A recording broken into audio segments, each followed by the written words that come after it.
Good morning, everybody. How are we doing today?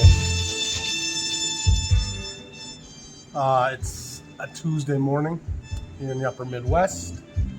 We hit 98 degrees here yesterday. Even overnight, it didn't cool down a ton, probably like 80 or so. Had a storm this morning, and the temperature's not supposed to be quite as hot today, but the humidity, it's thick. It's thick in here. I got Miles Davis time after time playing on the 45 over there. It's a bit of a Hill Street Blues 80s for sounding production, but I'll be honest, I've played it at gigs before. It gets a little response. People seem to enjoy it. Playing that muted sound, and it's a fun little piece.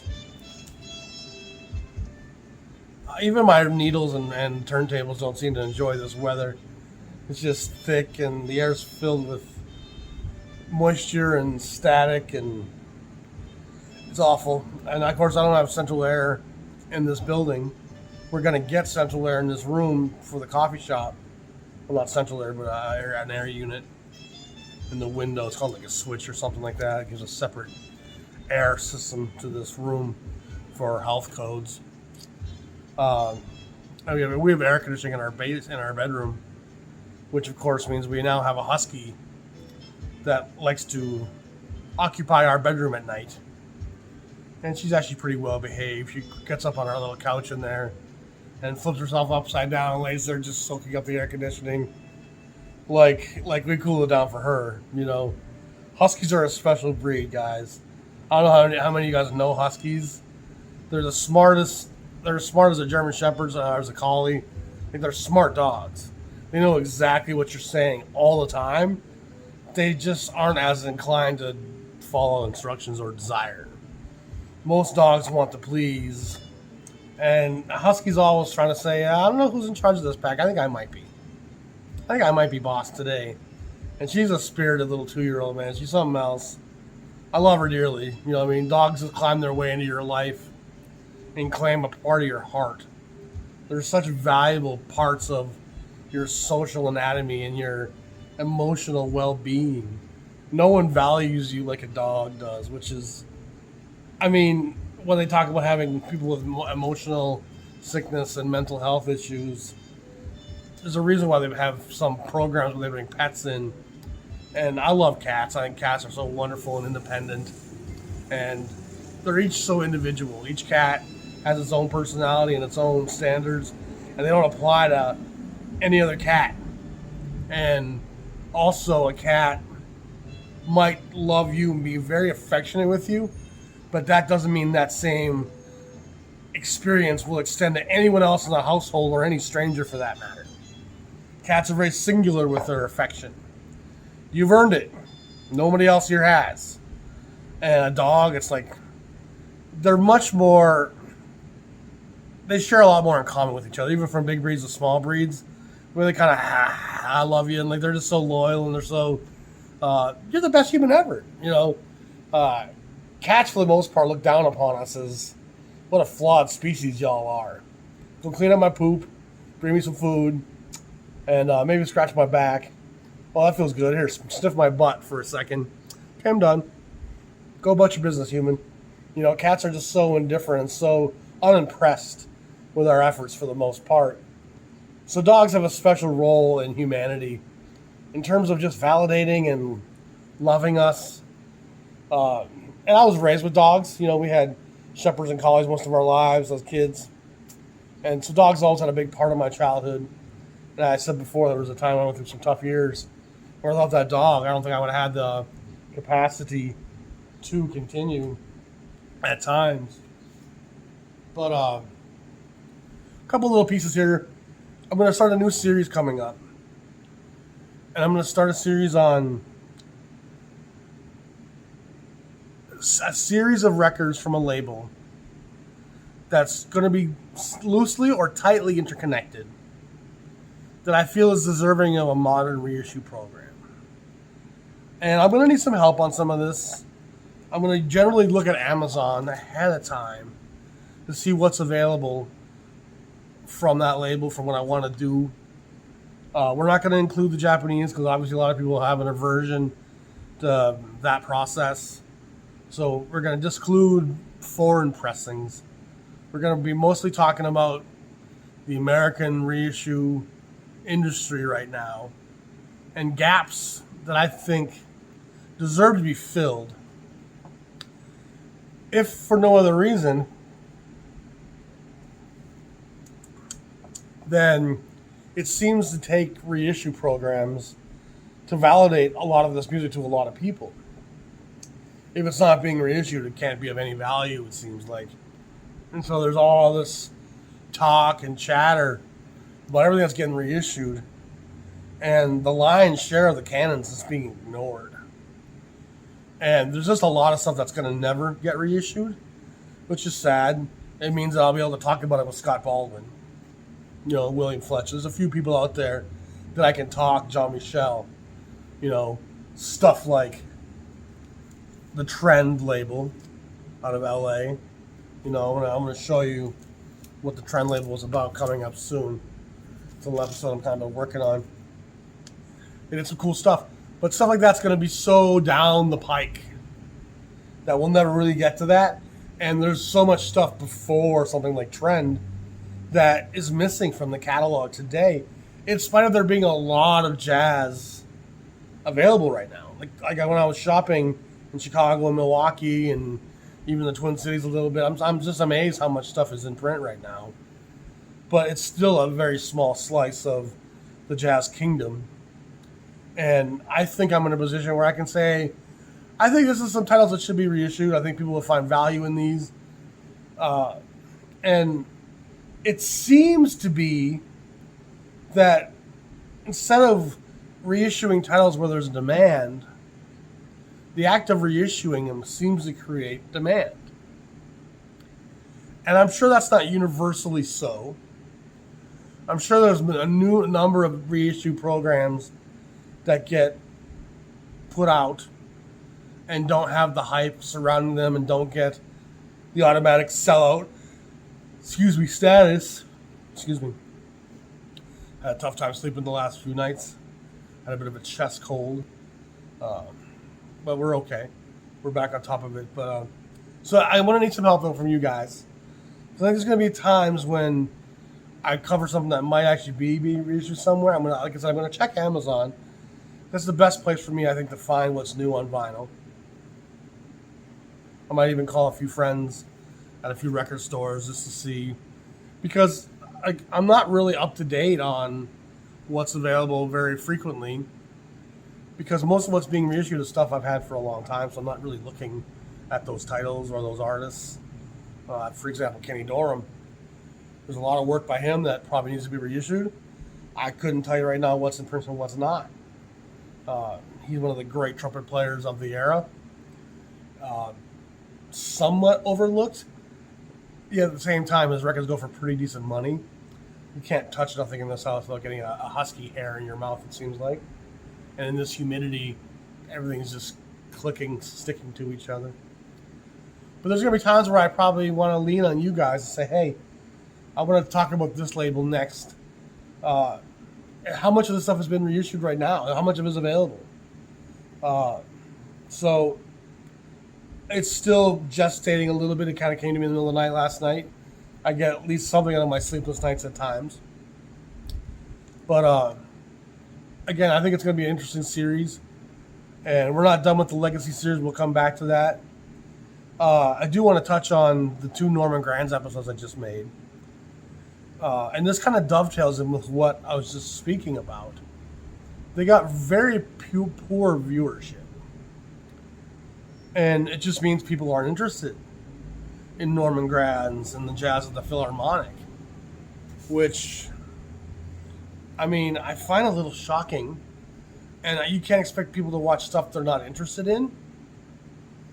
And I'm guessing that if something was to be reissued, people would have more interest in it. But that JATP stuff is of real importance. It's ground-shaping, reconnecting the fabric of the jazz kingdom in the late 40s into the early 50s. It's bringing swing and Dixieland and bebop together on one stage, one platform, and it's kind of unifying the camps in some ways. He's bringing black and white musicians together. He's creating a solidarity among the musicians. He's an ambassador for the music and the musicians and the black community. He was a difficult guy, as Jean Michel shared with us. For those of you who haven't watched those, I recommend you go back and skim through them.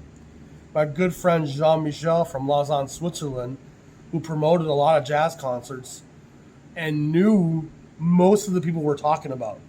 In particular, the JATP community, the Oscar Petersons, the Ray Browns, the Ella Fitzgeralds, the Count Basies. He knew most of those people. He met a lot of them when he was a young man and they were in their later years. Ben Webster, Sweets Edison. Like, he knew. He sat on Duke Ellington's lap. And so when he tells you stories, they're of value. They're of merit. They're not just some passed on writing. They're firsthand experiences. And then they're also the stories as told to him by Oscar Peterson, by Ray Brown, by Sweets Edison. And that's as firsthand as you're going to get today. And so I'm bringing him to you guys because I think he's such a valuable asset and tool to everybody's jazz intellect. He's been a wellspring of knowledge for me.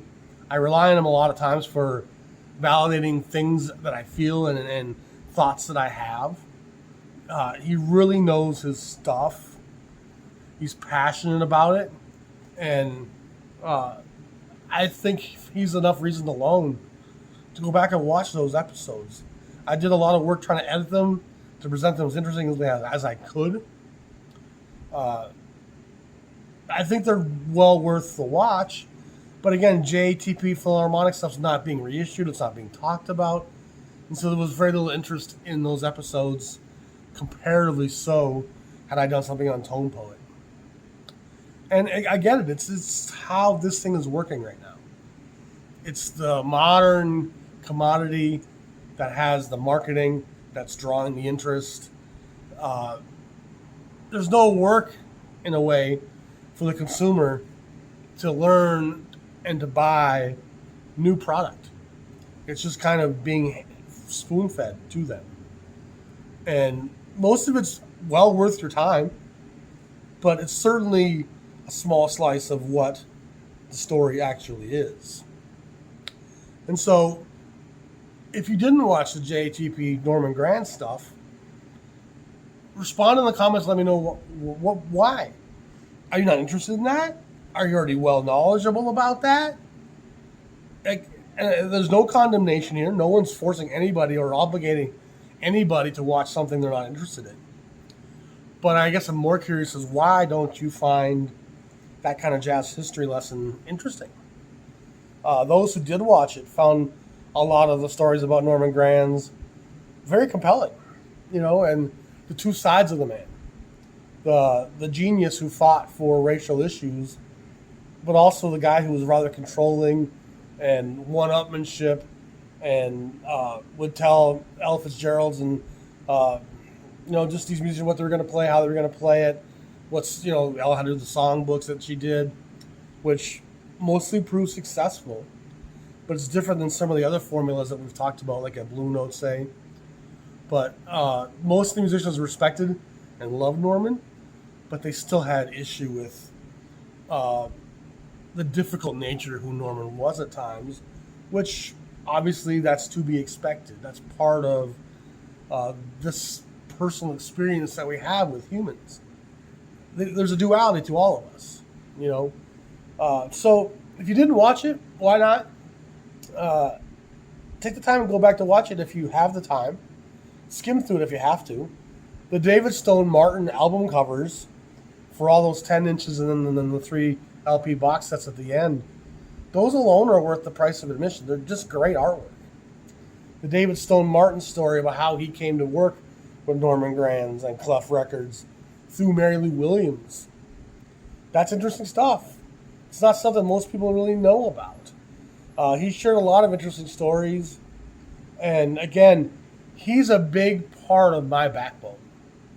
I speak as confidently as I speak about my impressions, my thoughts, my feelings, my research, because I run a lot of it by him. And there's only a few other people in this community who I have anywhere near as much respect for as Jean-Michel Reissue. His nickname was Beethoven, and if I remember, it was Ray Brown who coined that.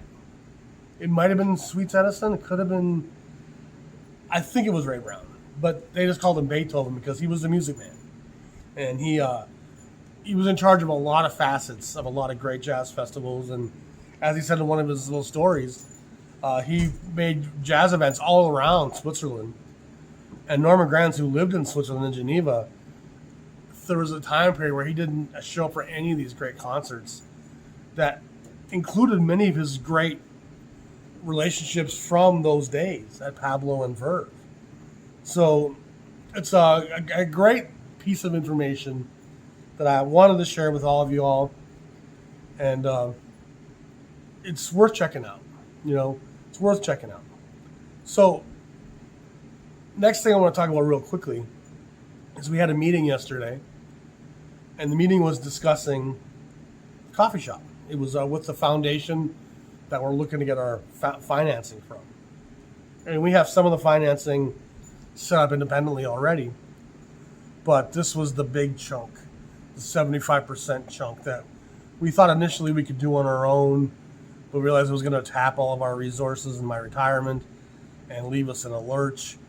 And we were recommended by numerous people to not go that way. And so we started delving into other alternative methodologies. And this Southern Minnesota Investment Foundation was what came to light.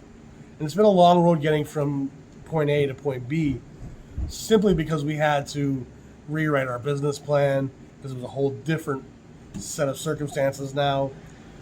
My wife had surgery for a tooth last fall. She had COVID. The guy from the college who was helping us had COVID for a while. All these things happened. The holidays came. My wife started 2 jobs for a while. It all just kind of kept delaying the finishing touches on the new business plan. And we finally have been making progress the last 6 weeks. And we had our final presentation to the board yesterday. And they had their questions. They presented what they asked, what they wanted to know. We talked to them for about 20 minutes maybe. And they said they'd let us know.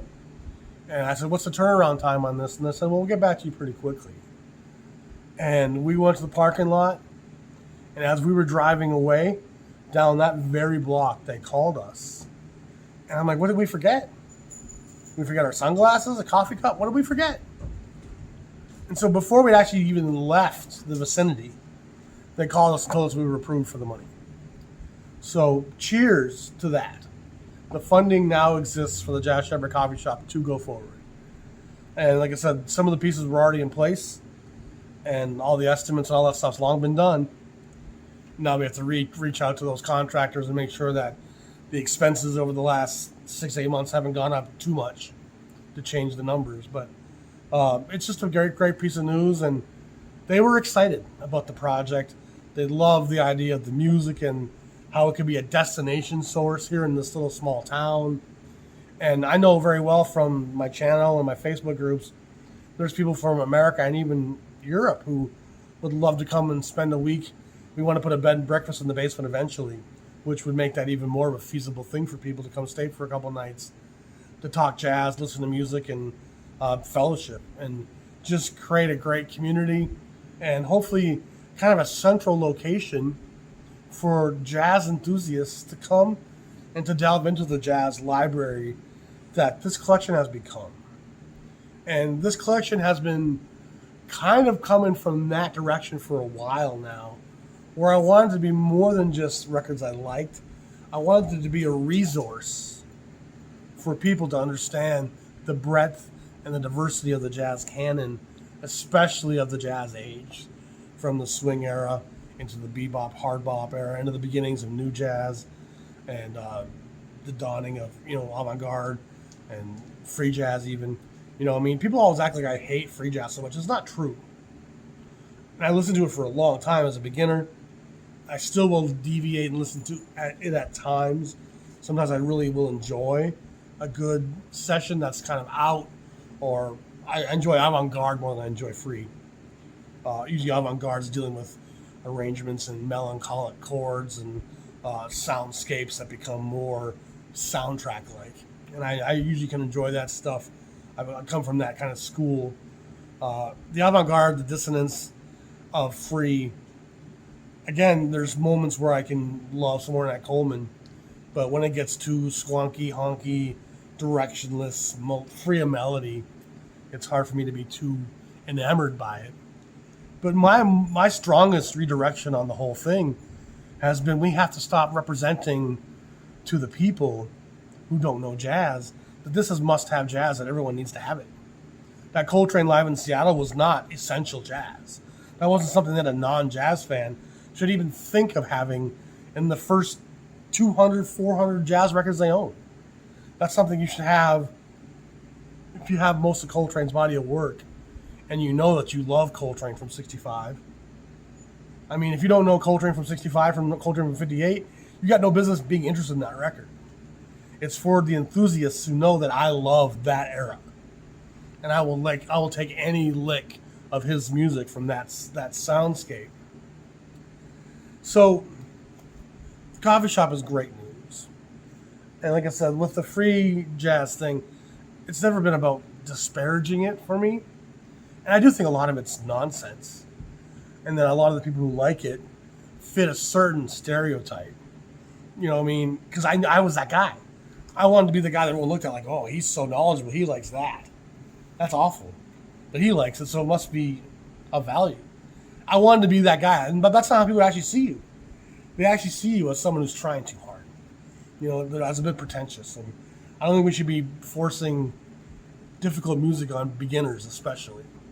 Let them grow as jazz fans, and they will find that stuff themselves. Let's push and promote the stuff that's accessible and fun to listen to for everybody, and make that the essential pieces that people need to have. Coltrane and Ellington, there's a record that every jazz fan should have. Ohm, that needs to be a little bit more discernible. So, again, we're going to do this cool series on reissue programs. I think that should be undertaken. And I'm even hoping that some of the powers that be out there will maybe lend an ear to some of what we're sharing here. I know some of those guys check into the channel sometimes. I by no means have a big enough sprawl in this world to impact the music industry. But I know certain people do watch from time to time. And I think that these are solid recommendations coming from a guy who has large bodies of work from most of these great labels.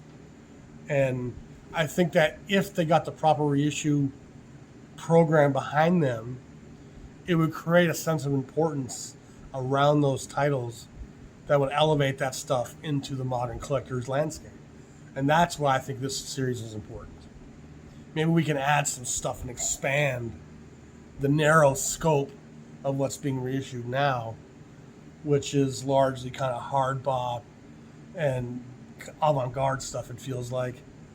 And they do issue some middle-of-the-road mainstream stuff, but boy, they sure have omitted a lot of it. And so I'm just going to leave it at that today. It's really humid in here, hot in here. And so give me some feedback on those thoughts. Coffee shop enthusiasm. Excited about that. And like I said, I'll be coming back at you real quickly here with some episodes on these reissue programs that I would like to see happen. And give me some feedback, guys. Give me some what you would like to see as well, because that's important here. We are a community. That fly just landed right on the tip of my nose. We are a community here, and I don't see myself above most of y'all are just on my level. And I'm learning with you guys a lot of the time. Let that be clear. And the last thing I want to say is that Jazz Community College fella, Fred, he made a response to that little melee that happened last week. And I watched just a little bit of it, but I stopped watching it because I realized that in him watching my next episode, I was addressing the issue with him, but I was also addressing a separate issue about racism with another fella. That wasn't about you, Fred. You know what I mean? We had our own separate thing, and I talked about that, but those weren't both talking about you. The other fella, he questions my racism all the time with this dubious intellectual jargon that, in a reality sense, when I've asked him how he thinks I should phrase it, he can't even really give me good answers. So a lot of it just feels very judgmental and a false sense of superiority, like he's trying to have some sort sense of self-importance. And the universal response from everybody in my channel was that do what I do, and that no one is being offended by how I speak or what I have to say. And I try to tread carefully. I know it's sensitive times right now, yet I still want to emphasize and impress upon people that the racial tensions in this country were a large part of the manifestation that we know as jazz. It can't be whitewashed. It can't be ignored. And so I apologize, Fred, if you got the impression that a lot of that, what I was talking about, was about you. I talked about you initially, if I remember right, talking about our disagreement, as it were. But again, a lot of that racial stuff was a different fellow whose name I didn't want to mention. I don't want to be that guy name calling and just giving more attention to the fellow, really. If you really want to know, he's in a lot of the comments on some of those episodes, ranting and raving about his false superiority over my choice of dialogue. But so we'll leave it at that today. Y'all stay cool out there. Yeah, the summer's here. The last thing I want to say, there's a change in the weather, as Bob Dylan once said on You're a Big Girl Now. And boy, there's climate change happening all around the world. And I'm guessing for all of you in Europe and anywhere else, from Singapore to New Zealand to Australia, you guys don't have to ever sit and question climate change.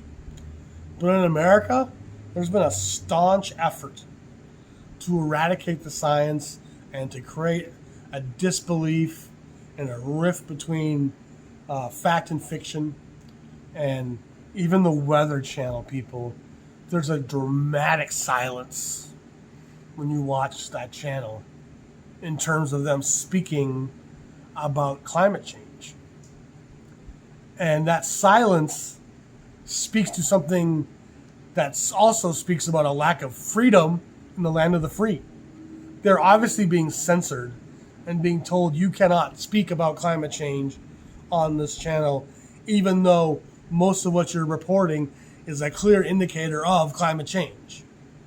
And so watching these reporters at times talk about some of these storms and flood events and unprecedented things happening waltz their way around that subject.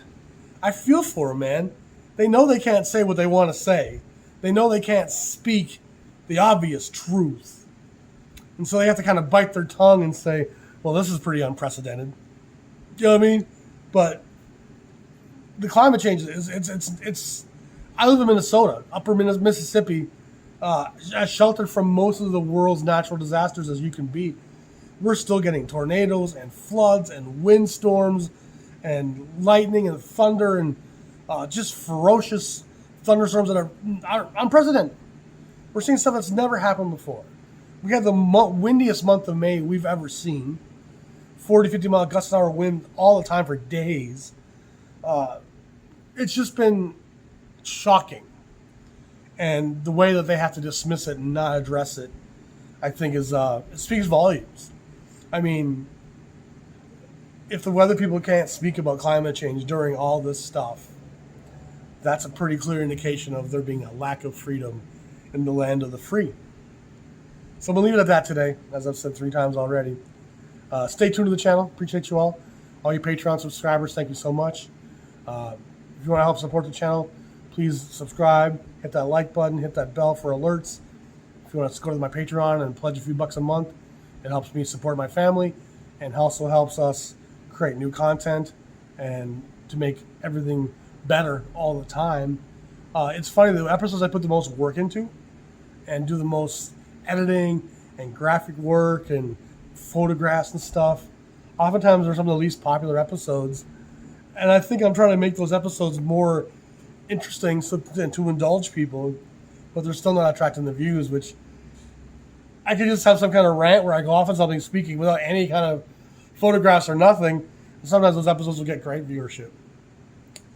And so, I mean, you got to go with what works for the most part.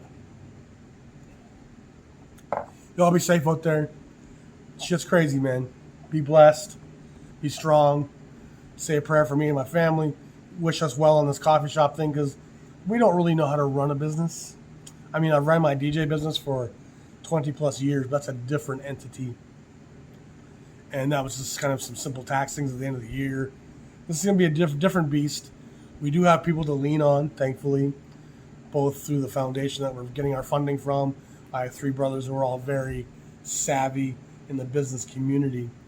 But there's still going to be a lot of ins and outs that we have to delve our way through. In-N-Out Burger? I just watched Big Lebowski with my wife the other day. It's one of my favorite movies of all time, because I love how much of a genre bender it is. It's a mystery, it's a suspense, it's an action, it's a comedy. It's a film without borders. It delves and touches on so many different facets of the film industry without ever being a genre film. And the acting is fantastic, the dialogue is fantastic, one of the most quotable films ever made. And I watched this thing on YouTube about a month ago about how the film in their mind was speaking about the weak male and the empowerment of the female, and how the females in the film have power and strength, and most of the men are rather impotent and raging and just kind of seething on the edge of life without any. And there are a lot of very weak males throughout the film without any question. So it's interesting when you see some of that underlying philosophy and stuff that goes into some of the writing that happens in some of these great films. Lebowski is a great movie, and boy, I enjoyed it every time. So the dude abides. The Jazz Shepherd says peace. And just for clarity's sake, the Jazz Shepherd was always about my records. That was the sheep. I think once in a while people get the notion that I'm referring to my followers, my channel as my sheep. But the Jazz Shepherd name came before I had the channel. And of course it has a nice dual meaning at this point. And I'm proud to have you all as my flock, for those of you who wish to be called that. But the name was never that self-important. It was always more the records is what I'm herding and shepherding together. And the people that are now being shepherded as well are kind of a bonus new duality to the whole thing. And I just want to say that from a humble standpoint. I think the name can be interpreted incorrectly. And I don't want anyone to ever come off with that notion. So y'all be safe. I got to catch up on some things. I'll probably try to air this tomorrow morning, Wednesday morning. So y'all be safe. Have a great day. Bye.